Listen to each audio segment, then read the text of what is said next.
Damn it, Evangeline. You need to come back home." Evangeline Tregre shook her head and took a slow look around the bakery. It wasn't exactly thriving, but it was still afloat and becoming more popular every day. The walls were painted a soft blue. She'd done that herself. Every cupboard, every placement of the display cases, every single thing from the lettering to the floor, she'd done it. The dusty old, torn-up space had been renovated by her.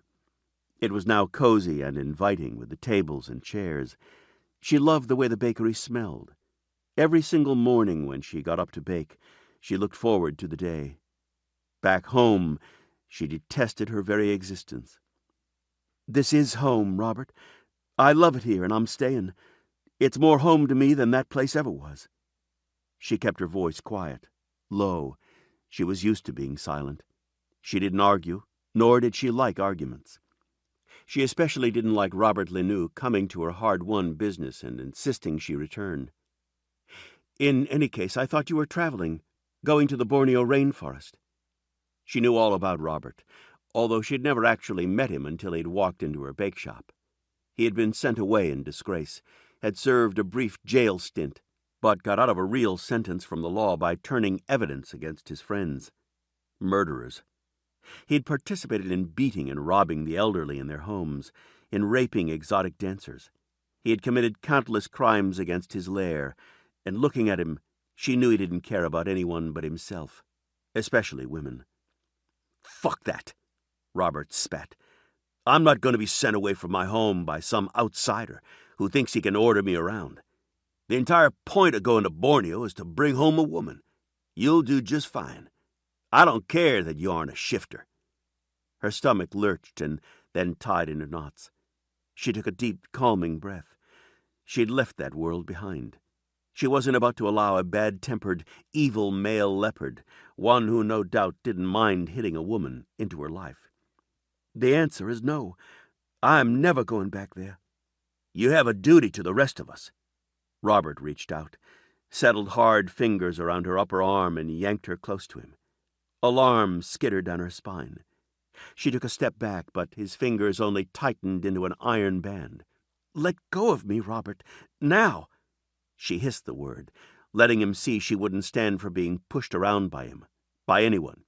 Not ever again. "I want you to leave. This is my shop, and I'm asking you politely to leave." The bell over the bakery door tinkled merrily, at odds with the tension in the room. Both turned their heads toward the sound. Evangeline's breath caught in her throat. She'd grown up around dangerous men, criminals, horrible, cunning, viciously cruel men. She knew criminals. She had a radar for them.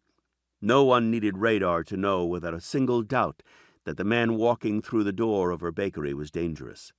Terrifyingly so. He glanced around her beautiful little shop and saw every single detail, yet he didn't see it because there could be no appreciation. None. There was no emotion on his face or in his flat, cold, dead eyes. Beautiful eyes. Gorgeous eyes. A shocking blue, like the blue ice of a glacier. His lashes were long and as black as night, framing those icy blue eyes. But there was not a single hint of emotion, not even when his gaze settled on Robert's hand on her arm. Absolutely nothing. He walked. He breathed. He probably killed people. But if he did it with absolutely no emotion. And he'd heard them arguing. She could tell by the way he looked at Robert's fingers wrapped around her. He was very tall, ruggedly built, all roped muscle, and he looked absolutely invincible. She was used to men with muscle, but he was a fighter through and through.